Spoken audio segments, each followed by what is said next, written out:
Yan, hello, what's up po mga ka-backyard. So, ito, may improvement na tayo. Yung mga diretso dito, titira namin. Tapos, yan, maluwag na siya. So, nung sinukat namin to, kasya dito dalawa. Hanggang sasagad to hanggang dun, dalawa. Kasi ang bala ko, ano namin din to, gawan din namin to ng space kasi sayang baka either dito magsimula pag ganun 7 or sagad namin dito tapos isagad, bali ang mangyayari dito dalawang cage dito, parang ito hanggang dito. So, mula dito hanggang dito, isa, tapos hanggang doon. So, dalawa. Hindi. Hanggang dito pala. Hanggang dito. So, dito yung pang dalawa. 1, 2, 3, 1, 2. Tapos dito, bahala ko lagyan pa. Para siguro hanggang doon siguro yun. Tapos, naka-L siya, lalabas dito naka-L, tapos dito sasagad namin dito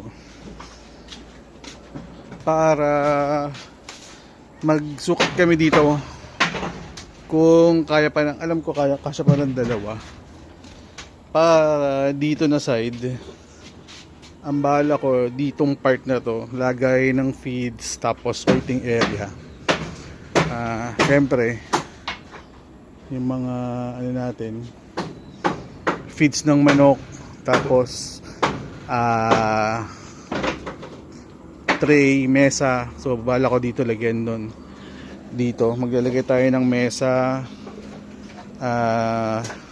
tray, tapos mga feeds. So dito ko balak ilagay. Baka dito dadami. Di ko alam kung itong buong to sasakop namin. So susukatin muna natin.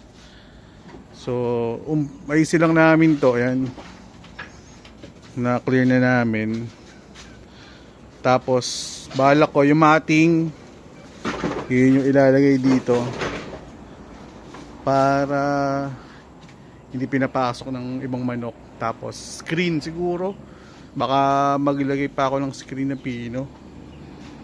Kasi yung mga langaw. No, lagyan ba natin ng screen to, no?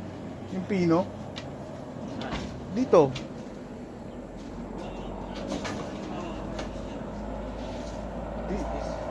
screen para ano hindi pasok ng langaw.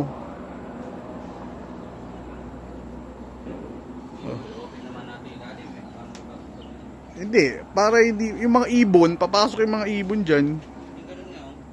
Hindi, kasya pa rin yun. So yun, pag ano man na namin kung paano. So more or less yan na yan.